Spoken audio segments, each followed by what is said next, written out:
Eu sou Jair Pereira Martins, sou funcionário do Ministério da Saúde, estou cedido para a 2ª Coordenadoria Regional do Estado e faço o trabalho de supervisão do Programa Nacional de Controle da Dengue nos 25 municípios que compõem a nossa regional. A gente vai tratar com vocês hoje um pouco sobre a questão dos tratamentos que a gente faz para a eliminação de focos de mosquito nos municípios. A gente prioriza sempre a eliminação mecânica, larvicida e inseticida. A gente vai usar em última instância quando não é possível fazer a remoção desses depósitos que contêm água e que viraram focos de mosquito. Então a eliminação mecânica consiste em quê? A eliminação mecânica consiste em remover aquilo que está exposto, que eu posso colocar num ambiente coberto para evitar que acumule água da chuva e se torne foco de mosquito. Eu posso usar a destruição mecânica, que são cascas de ovos, frutas. Eu posso utilizar as cascas de frutas numa composteira até para produzir adubo orgânico. A questão dos pneus, eu vou remover de ambiente que está externo para um ambiente interno, coberto, que não apanha água da chuva, para evitar também focos de mosquito. Caixas d'água, tampar, vedar. A caixa d'água, embora muitas vezes ela esteja tampada, ela não está vedada, porque tem aquele caninho em cima que a gente chama de ladrão, né, uma linguagem popular, e os mosquitos entram por ali e fazem a desova lá dentro. Então a gente orienta as pessoas a também eliminar esse tipo de depósito, colocando uma telinha na ponta daquela mangueirinha, que está resolvida a situação.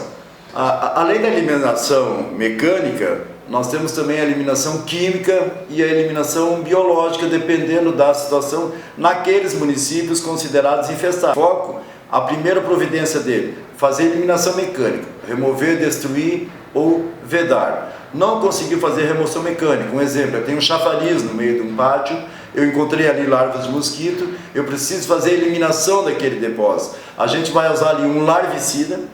Esse larvicida, inclusive, pode ser utilizado na água de consumo, tá? Ela é indicada para, inclusive, colocar nas caixas d'água das residências, quando há incidência de focos de mosquito nesses lugares. Então, o larvicida que a gente faz uso hoje chama-se Sumilarve.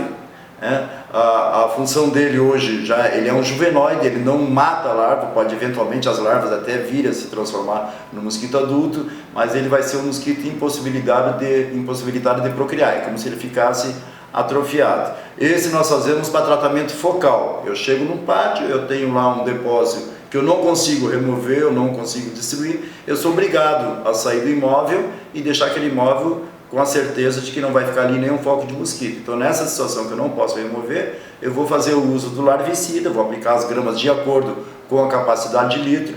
Inclusive, nas caixas d'água, a quantidade de larvicida que a gente utiliza é de acordo com a capacidade de litros que aquela água recebe. Porque muitas vezes, quando eu chego na visita domiciliar, uma caixa d'água de 500 litros está lá dentro com 100 litros de água. Mas eu preciso tratar para 500 litros de água, porque quando ela encher, o larvicida vai ter que estar atuando. E se eu colocar só para aquele 100 litros que tem no momento da visita, ele não vai ter o poder como ele deveria atuar em cima da larva. Afora o tratamento focal, nós temos também o tratamento perifocal. O que é perifocal? É por fora dos reservatórios. Então eu tenho como exemplo um ferro velho. Um ferro velho com 2, 3 metros de cabo, de ferro, enfim, de depósitos. Eu consigo fazer o tratamento focal daqueles depósitos que estão mais próximos do chão, aqueles menores eu consigo fazer isso. Eu consigo eliminá-los mecanicamente ou até fazer uso de larvicida. Mas como eu sei que eu tenho larvas ali naqueles depósitos, significa que eu tenho muitas fêmeas adultas voando no entorno daqueles depósitos, pousando em cima daqueles objetos que ali estão.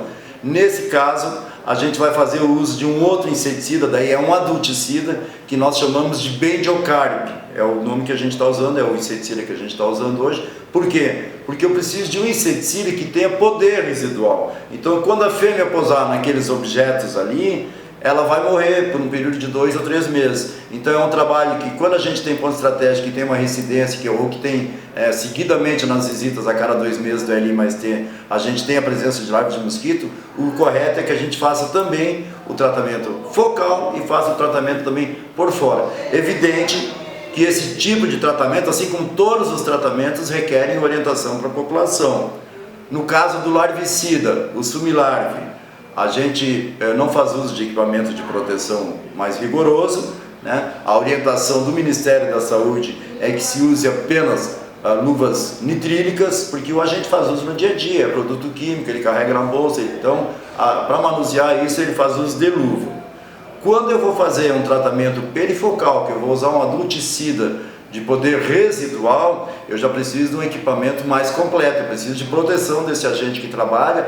Além da proteção do equipamento de EPI, eu preciso também fazer uma orientação para o dono daquele ferro velho, enfim, daquele ponto estratégico que está recebendo esse tipo de tratamento.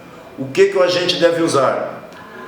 Bota de couro hidrifugado, botina, calça de brim, camisa de manga longa, boné com aba que cubra os ombros e máscara facial completa com filtro que deve ser trocado dentro dos períodos de validade. Não adianta nada a gente ter uma máscara e ela não ter validade ou o filtro não está funcionando como deveria, porque a gente faz isso em casos de surto epidemiológico e vai ser de uso quase que diário. Ao proprietário do espaço físico onde eu estou fazendo esse tratamento, eu tenho que orientá-lo no sentido de que, ao manusear esses equipamentos, ele não vai estar usando EPI, essa pessoa que vai trabalhar nesse ferro velho no dia a dia. A gente orienta que, durante o manuseio desses equipamentos, sempre que ele for fazer alguma alimentação, ou se ele for um fumante, que ele vai fumar, que ele lave as mãos e saia ali daquele ambiente onde está aquele inseticida impregnado. Então eu tenho que orientá-lo para que tome esses cuidados. Não levar a mão nos olhos ou na boca, pode provocar uma irritaçãozinha, enfim, sei lá, cada pessoa reage de alguma forma. Então a orientação para o ferro velho é essa, e a orientação para o agente é que ele use o equipamento de proteção completo, inclusive com óculos, se a máscara não for uma máscara facial que cubra todo o rosto. Um outro cuidado que tem que ter com esse tipo de tratamento químico é a questão de se esse ferro velho não está na beira de um arroio, próximo de um poço, se ele não vai contaminar água. Por quê? Porque quando chover em cima desses recipientes onde ficou impregnado o inseticida, ele vai lavar esse recipiente e vai terminar levando esse inseticida para dentro do arroio, do rio. Então isso não é permitido e nem devemos fazer isso. Então, com relação ao tratamento perifocal, é esse. Uma situação que a gente faz uso também de inseticida são nos municípios positivos ou os municípios infestados, em que aparece uma pessoa com suspeita de dengue. Então, imediato, a gente faz uma delimitação, a gente faz um raio de 150 metros no entorno dessa residência, porque nós precisamos confinar aquele paciente, para o vírus, nós precisamos confinar naquele território ali para que ele não se expanda para as outras áreas. Então a gente realiza o que chamamos de bloqueio de transmissão, a gente visita todas as casas no raio de 150 metros do entorno daquela casa, fazemos um trabalho de limpeza daquelas casas, de coleta de larva para ver se tem possíveis outros focos ali, orienta a comunidade e pede para que ela mantenha, na hora da aplicação do inseticida, porque ele vai ser através do fumacê, é um inseticida que vai para o ar, se desmancha em partícula, e à medida que ele vai caindo, como o mosquito voa a uma altura de 80 centímetros a 1 metro, à medida que o inseticida vai caindo, vai matando as fêmeas que porventura estejam voando por ali. Ele não resolve a situação por completo e tem um agravante no uso do fumacê, porque ele vai matar outros insetos também que compõem a cadeia ecológica. Então ele vai matar abelha, ele vai matar outros insetos, enfim, que não tem nada a ver com o problema da dengue, mas é uma solução que a gente tem para matar o maior número de alares possível. Essa atividade também requer cuidados. A gente orienta o morador de que ele mantenha janelas e portas abertas, que todos os alimentos sejam guardados em locais fechados para evitar que o inseticida chegue até eles. Os utensílios dos animais têm que ser recolhidos e só reutilizados depois, lavá-los, esfregar, até porque pode ter possível ovo de mosquito impregnado nas bordas daquele recipiente. Então tem todo um trabalho de orientação. Sempre que a gente vai fazer um tratamento químico, ele é precedido de uma orientação ao morador, enfim, aquela pessoa que vai estar no imóvel. Esse trabalho de bloqueio de transmissão, ele deve ser realizado à primeira hora da manhã e no final da tarde, porque é o horário de maior atividade do mosquito. Não adianta eu colocar o inseticida às 10h30 da manhã, se eu sei que o mosquito vai estar em atividade aí de 5h30, 6 horas da manhã até 8h30, 9 horas, normalmente esse, e no ambiente sombrio. Então por isso que a gente pede sempre que os moradores deixem janelas e portas abertas. Ele não é nocivo à saúde, pelo menos a nota técnica garante isso, enviada pelo Ministério da Saúde. Esse é o tipo de tratamento quando a gente tem um bloqueio de transmissão. Eu tenho presença de mosquito e eu tenho paciente suspeito de dengue. O bloqueio de transmissão, enquanto for suspeita, eu faço uma aplicação. Se confirmado o caso, eu tenho que fazer mais 4 aplicações no intervalo de 2 dias, que daí eu vou ter a garantia de que eu eliminei todos os adultos, né? Tentei pelo menos eliminar todos os adultos que estão no entorno daquela residência, para evitar que a doença se dissemine para outros locais.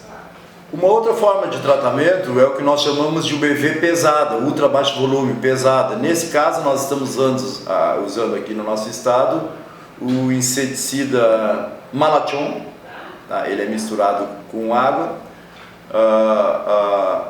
A ideia de fazer o uso do Malathion, de fazer o ultra baixo volume, é em situação de surto epidemiológico. Eu tenho que ter uma grande quantidade de mosquitos, uma população muito alta, um nível muito alto de infestação do município, e eu preciso ter também um número muito alto de pacientes com dengue. Então, eu perdi totalmente o controle, eu preciso de alguma forma eliminar os adultos que porventura estejam voando no município, num bairro específico, enfim. Aí nós vamos passar, esse inseticida é aplicado com uma caminhonete, é um veículo, né, que recebe, ele tem um equipamento em cima, que nós chamamos de bomba, para fazer o que a população tanto chama de fumacê, né, para a gente fazer esse trabalho de pulverização somente indicado nos casos de surto epidemiológico. Eu tenho que ter uma grande quantidade de mosquitos e eu tenho que ter uma grande quantidade de pacientes com suspeita ou com casos confirmados de dengue. Também precede de uma orientação, eu tenho que avisar a população que a gente vai fazer isso, e isso aí também não resolve o problema, 100%. Que como o veículo vai estar pelas ruas, ele vai estar aspergindo o inseticida de dentro da caminhonete. Tem situações em que tem uma árvore na frente da casa, ela vai funcionar como um paredão, então vai evitar que esse inseticida chegue até o pátio, onde estão os focos menores.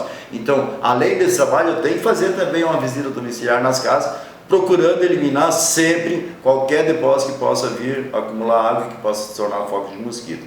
Na realidade, quando a gente chega a fazer o fumacê ou o ultra baixo volume, que é colocar um inseticida no ar com uma viatura, com um veículo, significa que todas as nossas ações preventivas falharam, né? A gente não conseguiu eliminar depósitos, a gente não conseguiu conter o avanço da proliferação de mosquitos e a gente não conseguiu conter o avanço dos casos de dengue. Apesar de termos larvicidas, de termos inseticidas, de termos adulticidas, o que a gente orienta a população, a melhor forma de combate ao mosquito, a menos danosa para nós, seres humanos, e para a natureza, é a eliminação mecânica. Nós temos que trabalhar em cima da eliminação dos pequenos depósitos. O mosquito procria numa casca de ovo que fica no pátio, que eu posso simplesmente pisar em cima, destruir, quebrar. As garrafas que eu preciso colocar de boca para baixo, de preferência no local coberto. Os pneus que eu tenho que estar com eles sempre em local coberto. Então, enfim, a gente encontra muito nos pátios brinquedos, às vezes, é brinquedo das crianças, mas é um brinquedo da criança que fica ali 2, 3 semanas e ela pode, nesse período, se tornar um foco de mosquito. Então, o que a gente orienta a população, e a melhor forma de combate ao mosquito Aedes aegypti, é a eliminação de depósitos. É não deixar nada exposto que possa acumular a água da chuva. Essa é a orientação que a gente dá.